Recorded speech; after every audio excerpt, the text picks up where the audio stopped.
Shalom saudaraku. Edisi Suara Gembala kali ini menyuguhkan satu tema yang sangat menarik, yakni dilarang bimbang dan ragu.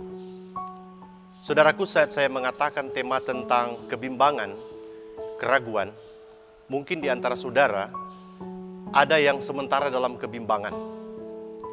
Wajar kalau kita pernah mengalami kebimbangan. Yang tidak wajar kalau kita terus hidup dalam kebimbangan. Memang perasaan bimbang bisa dibilang dapat dirasakan oleh semua orang di muka bumi ini.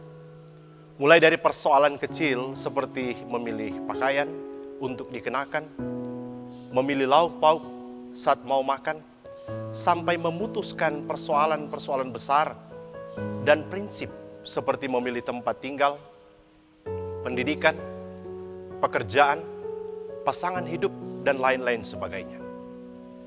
Kebimbangan dan keraguan seringkali juga datang saat dalam pengharapan doa-doa yang telah kita sampaikan kepada Tuhan. Apakah itu akan terjadi sesuai harapan doa? Atau kenapa belum terjadi, padahal sudah sekian lama kita menanti? Dalam situasi ini rentan bagi orang percaya untuk terjebak pada perasaan bimbang dan ragu.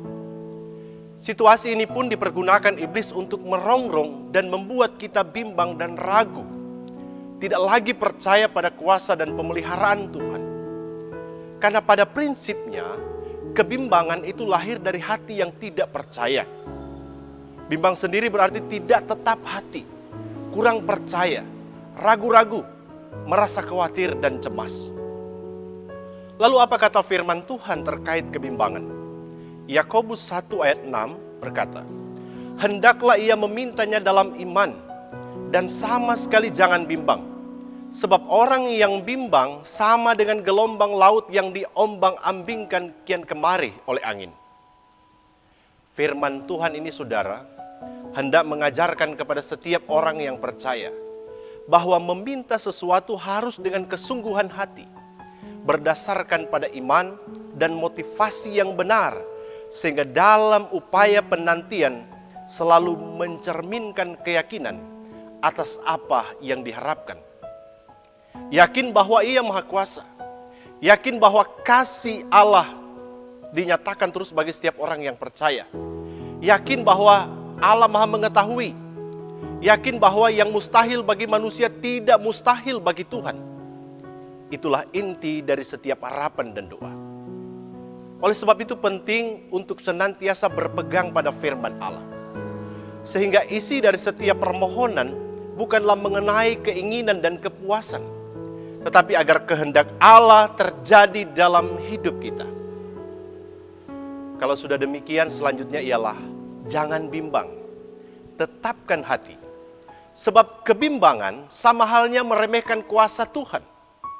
Padahal Tuhan dapat berbuat sesuatu melebihi dari yang kita bayangkan, bahkan sesuatu yang belum kita ucapkan.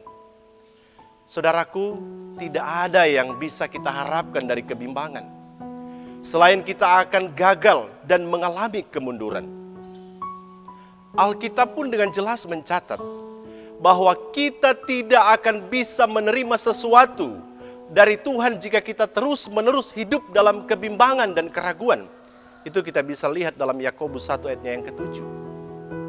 Kita harus memiliki iman yang teguh kepada Tuhan Yesus Kristus. Iman yang didasarkan pada prinsip-prinsip kebenaran firman Tuhan. Sehingga kita bisa berdiri teguh dan tidak terombang-ambingkan oleh apapun juga. Saudaraku, andai kata Musa bimbang saat diperintahkan untuk menjulurkan tongkatnya ke atas laut Teberau, apa yang terjadi? Bisa dipastikan bangsa Israel tidak selamat. Andai kata Nuh bimbang pada perintah Tuhan untuk membuat bahtera dari kayu gofil, apa yang terjadi? Dipastikan Nuh bersama keluarga menjadi korban pada peristiwa terjangan air bah tersebut. Tetapi kedua hamba Tuhan itu telah meyakini apa yang telah Tuhan perintahkan kepada mereka, tanpa bimbang, tanpa ragu sedikit pun. Dan karena itu mereka menikmati keselamatan. Sekali lagi, kebimbangan hanya dapat dikalahkan dengan iman yang teguh kepada Tuhan. Tuhan Yesus pernah menyatakan mujizat-mujizatnya. Ini bukan sekedar catatan sejarah dalam Alkitab, tetapi fakta sejarah bahwa Ia pernah berkarya di dalam dunia ini. Begitu juga dengan apa yang pernah kita saksikan dalam hidup kita. Adalah bukti bahwa Ia tetap berkarya sampai hari ini. Bahkan dalam penghayatan minggu-minggu sengsara ini, kita diingatkan akan pengorbanan, kasih dan anugerah keselamatan yang telah menyelenyapkan kebimbangan dan telah menghadirkan kepastian hidup bagi setiap orang yang percaya. Karena itu saudaraku, jangan bimbang, jangan ragu, tetapkan hati.